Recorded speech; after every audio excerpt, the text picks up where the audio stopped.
अब कहाँ दर्द हो रहा है? बीच में। आप बताना, आप बताएं। मुझे दर्द हो रहा है। सारी उम्र में जो हेलो एंड वेलकम बैक दोस्तों। आज की वीडियो में मेरा भी मन था कि मैं तिलक लगा के माला पहन के आऊँ, तभी तो तुम मुझे सच्चा धार्मिक आदमी समझोगे। तिलक और माला लगा लेने से ही तो मेरे हिंदू होने का सर्टिफिकेट तुम सबको मिलेगा, क्योंकि सोशल मीडिया पे आजकल ऐसा ही तो होता है ना, जो आदमी तिलक लगा के माला पहन के आ जाता है तुम उससे अपना धर्म रक्षक मान लेते। देखो इन बच्चों को स्कूल जाने की उम्र में धर्म का प्रचार कर रहे हैं। मतलब मुझे इस बात से दिक्कत नहीं है कि ये लोग धर्म का प्रचार कर रहे हैं, लेकिन उसके लिए बेसिक नॉलेज भी तो होना चाहिए। इनके पास वो भी नहीं है और ये लोग फिर भी धर्म को अपमान करने पे तुले हुए हैं। और मुझे तो ये नहीं समझ आ रहा कैसे इनके माँ बाप इन सब चीज़ों में इन्हें सपोर्ट भी कर रहे हैं। पहले लोग थे जो बोलते थे अभिनव की छोटी छोटी बातों पे होता था कि अभिनव आप क्यों ऐसे करते हो, अभिनव ये क्यों, बहुत उम्र पड़ी है, बूढ़े हो जाओगे तब करना, अभी इसे क्यों कर रहे हो भक्ति। बहुत लोग इसको बोल जाते थे जाते आते, मुझे भी बोलते थे अभी तो ये छोटा है, आपने इसे कहाँ लगा दिया, क्यों कर रहा है ये सब कुछ। अब पता है वो जो लोग पहले ये सब कुछ बोलते थे ना अभिनव को, अब वो आते हैं और अभिनव को कहते हैं आपके साथ एक फोटो खिंचवा ले, तो वो मुझे लगता है कि जो चाहिए था ना हमें वो मिल गया, कि जो चाहिए था ना हमें वो मिल गया। जी हाँ, हम सबको पता है आपको क्या चाहिए था, फेम और पैसा, जो कि आपको मिल चुका है। अब आप सबको कॉन्टेक्स्ट दे दो थोड़ा, तो ये है हमारे अभिनव अरोरा बाबा जी की मम्मी जी। और बात करें अभिनव अरोरा की, तो वो अपने आप को यंगेस्ट स्पिरिचुअल ओरेटर बताता है।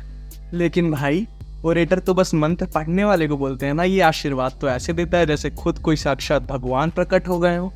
इमेजिन करके देखो 26 साल का लड़का यहाँ पर एक बाबा बन गया। कहीं ऐसा ना हो कि आने वाले सालों में हमें देखने को मिले कि 15-16 साल के लड़के भी स्कूल से ड्रॉप आउट करके बाबा बनने की सोच रहे हो। ये देखो, एक टाइम पे जिसकी बातों को मैं सबसे ज्यादा इनलॉजिकल और इनसेंसिबल मानता था, आज उसकी बातें भी सच होते हुए देख रहा हूँ। मतलब सच में 8-9 साल के बच्चे भी बाबा बन रहे हैं। मतलब कलयुग आ गया है भाई, बिल्कुल कलयुग। बाबा जी पूरे 9 साल के हैं और इसी उम्र में ये पूरे Y+ सिक्योरिटी के साथ घूमते हैं। मतलब यही सब चीजें देख के मेरा पढ़ाई पे से भरोसा उठते जा रहा है। आज के ज़माने में सबको बाबा बनना है, क्योंकि ऑब्वियसली उसको बनने में पैसा बहुत है। इनफैक्ट हमारे देश में कुछ अच्छे बाबा भी है जो हमें कुछ अच्छी प्रीचिंग्स देते हैं, लाइफ लेसन्स देते हैं, जैसे कि हमारे प्रेमानंद जी महाराज। बाबा जो खुद को ही भगवान मान लेते हैं, उनसे तो मुझे सख्त नफरत है। अगर तुम सब ऑब्जर्व करो तो तुम लोग देखोगे कि इनकी भक्ति सिर्फ इनके कंटेंट तक ही है।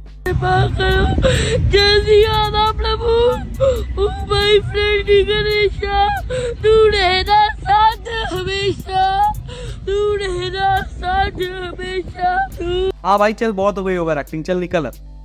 मतलब भाई तुम सब एक बार लॉजिकल होके सोचो ना। मतलब एकदम रोते समय ही कैमरा कैसे खुल गया। मैं बता रहा हूँ तुम सबको, ये सब एक ढोंग है। इनफैक्ट जो हरकतें ये करता है ये उसकी खुद की हुई भी नहीं होती। जो इसके पेरेंट्स इसको सिखाते हैं ये बस वैसा ही एक्ट करता है। और ऐसी ही वीडियोस देख के तुम्हारे जैसे अनबक लोग इन्फ्लुएंस हो जाते हो। भक्ति करना अच्छी बात, लेकिन धर्म के नाम पे लोगों को मिसगाइड करना ये तो ठीक बात नहीं है। हमारे बाबा जी कई जगह जाके अपना फ्री का ज्ञान भी देते हैं, जो कि किसी को नहीं चाहिए होता। और वो ज्ञान भी इनका खुद का नहीं होता, इनके पेरेंट्स के द्वारा ही सिखाया गया होता है। मुझे तो इसके पेरेंट्स पे गुस्सा आ रहा है जिन्होंने धर्म को अपना बिजनेस बना रखा है। रोज के इतने सारे वीडियोस पोस्ट कर रहे हैं सिर्फ और सिर्फ पैसों के लिए। मतलब तुम खुद सोच के देखो कितना गलत है ये। इसने कई सारे पॉडकास्ट और इंटरव्यूज भी किए हैं जिसमें इसने सेम रिपीटेड क्वेश्चंस के सेम जवाब दिए हैं। डेली रूटीन कैसा होता है? तो आप मुझे अपना स्केड्यूल बताइए। आपका जो डेली रूटीन है, आपकी जो दिनचर्या है। 3:30 बजे जग जाता हूँ। मैं 3:30 बजे मैं सुबह 3:30 बजे। आप अपने किसी प्रियजनों की उंगली काट करके खा सकते हैं। आप अपने प्रियजनों की उंगली काट कर जब आप किसी को देखते हो तो आपके दिमाग में क्या ख्याल आता है? अरे मैडम जी, ये तो पापा ने मुझे सिखाया ही नहीं। आपके दिमाग में क्या ख्याल आता है?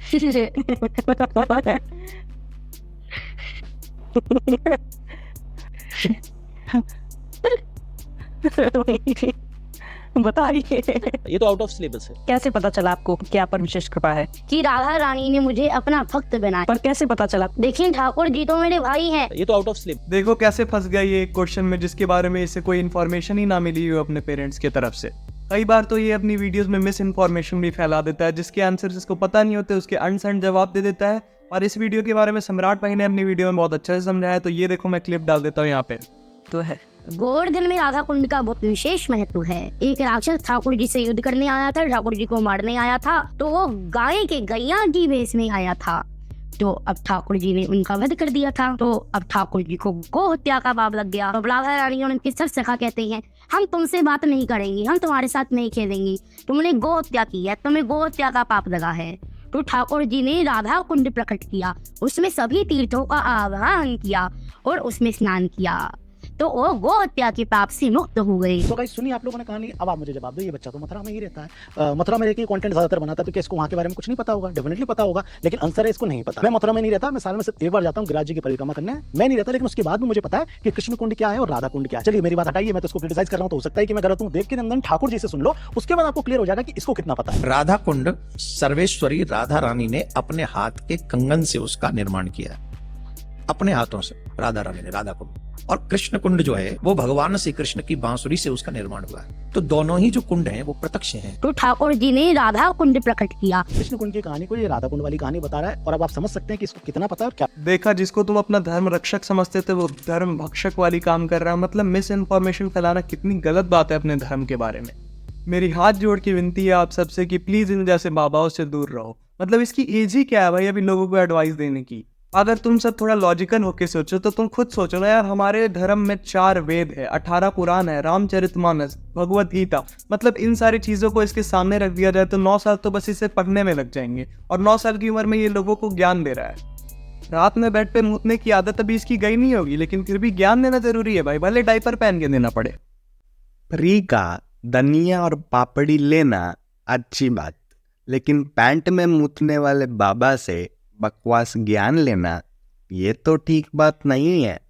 चलो अब बढ़ते हैं हमारे नेक्स्ट बाबा के ऊपर, जो कि अभी मोस्ट ट्रेंडिंग में चल रहे हैं, हमारे लड्डू मोतिया बाबा। नहीं, इन्होंने किसी की लड्डू पे नहीं मूता भाई, बल्कि एक बाबा है जो कि हमारे साउथ ऑफ इंडिया से आते हैं और पंखा रोक के लोगों को आशीर्वाद देते हैं। लड्डू मुत्यान अवतार ಈಗಿನ ಸಂಚಾರಿ ದೇವರ, ಲಡ್ಡು ಮುತ್ಯಾನ ಅವತಾರ ಈಗಿನ ಸಂಚಾರಿ ದೇವರ, ಸಂಚಾರ ಮಾಡುತ್ತ ಭಕ್ತರ ಮನಿಯ ಗಣಕನ್ನ ಮಾಡ್ಯಾರ, ಅವರೇ ಲಡ್ಡು ಮುತ್ಯಾರ, ಅವರೇ ಲಡ್ಡು ಮುತ್ಯಾರ। वाह जी वाह, ऐसा आशीर्वाद पाने के बाद तो कोई भी एकदम IAS बन जाएगा। वाह, मैं चाहता हूँ बाबा जी मेरे लिए हेलीकॉप्टर के पंखे रोके और फिर मुझे आशीर्वाद दे, फिर क्या पता मैं मोदी जी की जगह ले पाऊँ। लड्डू मुत्या वाली गाना पे वाइब करना अच्छी बात, लेकिन इनके पंखा रोक के आशीर्वाद देने वाली स्क्रिप्ट पे भरोसा करना ये तो ठीक बात नहीं है। मैं जानता हूँ तुम सब ऑलरेडी इंस्टाग्राम पे इसकी बहुत सारी वीडियोस देख के पक चुके होगे, तो मैं आप सबको बस इतना ही कहना चाहूंगा कि हमारे देश को और किसी रिलीजन से नहीं बल्कि हमारे ही रिलीजन के ऐसे लोगों से दिक्कत है। तो मैं होप करता हूँ आप सब मेरी बात को समझ गए होंगे और इस वीडियो को ज़्यादा से ज़्यादा शेयर कर देंगे ताकि बाकी लोगों को भी इन फेक बाबाओं के बारे में पता चल सके। बाकी लास्ट में मैं आपसे एक बात कहना चाहता हूँ, मेरी वीडियोस देखना अच्छी बात, लेकिन वीडियोस को लाइक और चैनल को सब्सक्राइब ना करना ये तो ठीक बात नहीं है। शुभ रात्रि। यस गाइस, चैनल को सब्सक्राइब कर देना और कमेंट्स में ये भी बताना कि नेक्स्ट वीडियो में किसकी बैंड बजाई जाए, और ये भी बताना कि आज की वीडियोस में जो पैरोडीज थी वो तुम्हें कैसी लगी, और अगर अच्छी लगी होगी तो मैं आगे की वीडियोस में और भी पैरोडीज ऐड करने की कोशिश करूंगा। बाकी मिलते हैं नेक्स्ट वीडियो में, तब तक के लिए बाय बाय।